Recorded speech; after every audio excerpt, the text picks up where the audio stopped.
नमस्कार दोस्तों, मैं हूँ मनविंदर और मेरे चैनल पे आप सभी लोगों का बहुत स्वागत है। ऐसा लग रहा है दोस्तों कि मनीष सिसोदिया की मुश्किलें अभी कम नहीं होंगी और उनकी जो ज़मानत है, वो तब तक नहीं होगी जब तक सीबीआई और ईडी की तरफ से ज़मानत को हरी झंडी नहीं मिल जाती। हालाँकि सुप्रीम कोर्ट ने कहा है कि वो अगली सुनवाई 28 जुलाई को करेंगे, लेकिन इसमें एक क्लॉज़ है कि दोनों एजेंसीज़ यानी कि सीबीआई और ईडी दोनों एजेंसीज पहले अपनी रिपोर्ट दें और रिपोर्ट देखने के बाद ही जमानत पे फैसला लिया जाएगा। इसके लिए कोर्ट ने सीबीआई और ईडी को नोटिस भी जारी कर दिया है। अच्छा, मनीष सिसोदिया पिछले 140 दिनों से जेल में है और इस बीच वो कई बार जमानत के लिए अप्लाई कर चुके हैं। अब आप समझ लीजिए कि सिसोदिया की जमानत ईडी और सीबीआई का क्या रोल है सिसोदिया की ज़मानत में। ईडी ने 7 जुलाई को, यानी कि जो अभी पिछले हफ्ते की बात बता रही हूँ आपको, 7 जुलाई को करीब-करीब 52 करोड़ से ज़्यादा की प्रॉपर्टी ज़ब्त की थी। इसमें दिल्ली के पूर्व डिप्टी सीएम मनीष सिसोदिया और उनकी पत्नी सीमा सिसोदिया, जो इस समय बीमार हैं, उनकी 2 प्रॉपर्टीज़ सील की और उनके 11 लाख रुपए के बैंक बैलेंस को भी होल्ड पे डाल दिया गया है। इसके अलावा अमनदीप ढल, राजेश जोशी, गौतम मल्होत्रा सहित मनीष सिसोदिया के अन्य करीबियों की प्रॉपर्टी भी जब्त की गई है। ईडी ने ये कार्रवाई, ये एक्शन बिजनेसमैन दिनेश अरोड़ा को गिरफ्तार करने के बाद लिया। यानी कि आप ये समझ लीजिए कि दिनेश अरोड़ा ने बहुत सारी ऐसी बातें बताई हैं, जिससे एक के बाद एक ईडी को कई चीज़ों के क्लू मिल रहे हैं और दिनेश को सिसोदिया का काफ़ी करीबी माना जा रहा है और ईडी ने मई में फाइल की अपनी सप्लीमेंट्री चार्जशीट में ज़िक्र किया था कि दिनेश और सिसोदिया जो हैं आपस में बहुत क्लोज़ हैं। यानी कि दिनेश मनीष सिसोदिया के काफ़ी ख़ास हैं और वो एक बिज़नेसमैन अमित अरोड़ा से पैसे लेकर के सिसोदिया तक पहुँचाते थे और अमित को फ़ायदा पहुँचाने और शराब नीति में बदलाव करने के लिए सिसोदिया को करीब-करीब 2.25 करोड़ की घूस दी गई थी। अब ये सब पुख्ता सबूत नहीं है तो और क्या है।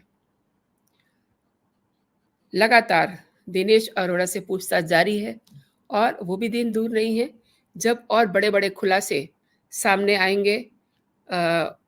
देश उनको समझ सकेगा कि जो मनीष सिसोदिया और जो अरविंद केजरीवाल अपने आप को इतना ईमानदार बताते हैं, उनकी असलियत क्या है।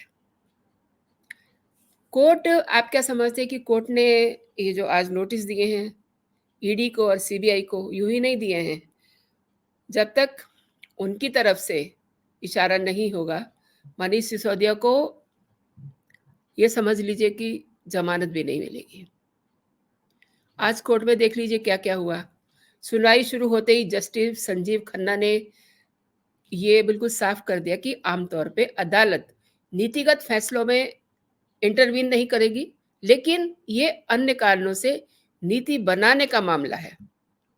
आप समझिए कि कोर्ट नीतिगत फैसलों में हस्तक्षेप नहीं करता है, लेकिन कई कारणों में नीति बनाने का ये मामला है। सिसोदिया की ओर से कोर्ट में पेश हुए सीनियर एडवोकेट अभिषेक मनु संघवी, उन्होंने बड़ी मासूमियत से ये कहा कि जो आरोप लग रहे हैं मनीष सिसोदिया पे, उनसे जुड़ा कोई सबूत नहीं है और जो अभी मैंने ज़िक्र किया है कि कई करोड़ की संपत्ति सीज की गई है, जब्त की गई है, वो कोई सबूत नहीं है शायद मनु सिंघवी के लिए।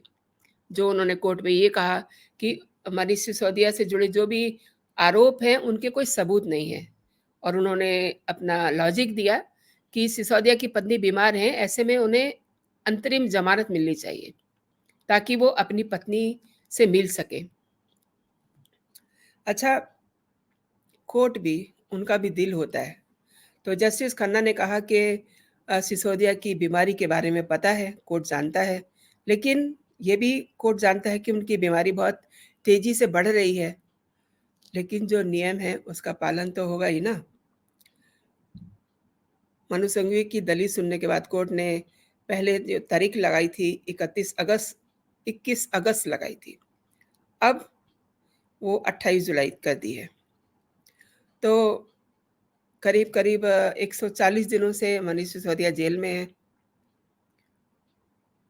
आपको एक बार फिर से रिन्यू कर दूँ कि क्यों जेल में हैं, क्या घोटाला करा। शराब नीति केस में सिसोदिया जेल में बंद हैं। सीबीआई ने भ्रष्टाचार के मामले में 26 फरवरी को सिसोदिया को गिरफ्तार किया था और वहीं ईडी ने मनी लॉन्ड्रिंग केस में 9 मार्च को सिसोदिया की गिरफ्तारी की थी। दोनों मामलों में जमानत के लिए मनीष ने पहले ही हाई कोर्ट का रुख किया हुआ था। हाई कोर्ट ने 3 जुलाई को मनीष सिसोदिया को जमानत देने से मना कर दिया। इसके बाद ट्रायल कोर्ट में भी 31 मार्च को मनीष को बेल देने से इनकार हो जाता है। आखिर में मनीष ने 6 जुलाई को सुप्रीम कोर्ट का दरवाज़ा खटखटाया। मनीष सिसोदिया फिलहाल तिहाड़ जेल में हैं और 3 जून से वो अपनी पत्नी को मिलना चाह रहे हैं। 7 घंटे की उन्हें मोहलत दी गई थी, लेकिन इस दौरान कुछ ऐसे घटनाक्रम हुए कि वो अपनी पत्नी से नहीं मिल पाए। सीबीआई ने 17 अगस्त को सिसोदिया और दूसरे 13 के खिलाफ में एक एफआईआर भी की थी, जिसके बाद लगातार जांच होती रही और 26 फरवरी को भ्रष्टाचार के मामले में एजेंसी ने सिसोदिया को अरेस्ट किया था। शराब नीति मामले की सीबीआई जांच का आदेश जुलाई में एलजी विनय कुमार सक्सेना की शिकायत पर किया गया था, जहां उन्होंने कुछ व्यक्तियों और शराब कारोबारियों को लाभ पहुंचाने के लिए नियमों में बदलाव किए जाने की विस्तृत एक जांच की मांग की थी। ऐसे सुझाव भी थे कि सत्ता में जो लोग बैठे हुए हैं, उनको रिश्वत दी जा रही है और उसका बहुत बड़ा हिस्सा मनीष सिसोदिया तक पहुंच रहा है, जिनके पास एक्साइज डिपार्टमेंट है, मीन्स था। ईडी ने सीबीआई की एफआईआर की कॉपी के आधार पर 22 अगस्त 2022 को शराब घोटाले में सिसोदिया के खिलाफ मनी लॉन्ड्रिंग का मामला दर्ज किया था। करीब 10 महीने तक जांच पड़ताल हुई, फुल्ली इन्वेस्टिगेशन हुई और 1 जून को ईडी ने जांच पूरी की और ईडी ने इस मामले में चार्जशीट दाखिल की। कोर्ट को बताया ईडी ने कि उनके पास सिसोदिया के खिलाफ पर्याप्त सबूत हैं और सिसोदिया ने सबूत छिपाने के लिए 14 फ़ोन और करीब-करीब 43 सिम कार्ड बदले, जिनमें से 5 सिम सिसोदिया के नाम पे ही थे और जिसके बाद ईडी ने 9 मार्च को मनी लॉन्ड्रिंग मामले में सिसोदिया को अरेस्ट किया। अब पूरी बात आपसे मैंने शेयर की है और शराब घोटाला जो है, वो जकड़ के बैठा हुआ है मनीष सिसोदिया को, तो ये जानना भी बेहद ज़रूरी है कि ये शराब नीति घोटाला क्या था? क्या से क्या हो गया? दिल्ली में पुरानी नीति के तहत L1 और L10 लाइसेंस रिटेल वेंडर को दिया जाता है, जिसमें L1 दुकानें डीडीए के approved market, local shopping centre, convenient shopping centre और डिस्ट्रिक्ट सेंटर और कम्युनिटी सेंटर में चला करती थी। और दिल्ली में 17 नवंबर 2021 को शराब के लिए नई आबकारी नीति लागू होने तक 849 शराब की दुकानें थी। इसमें से 60% दुकानें सरकारी और 40% निजी थीं।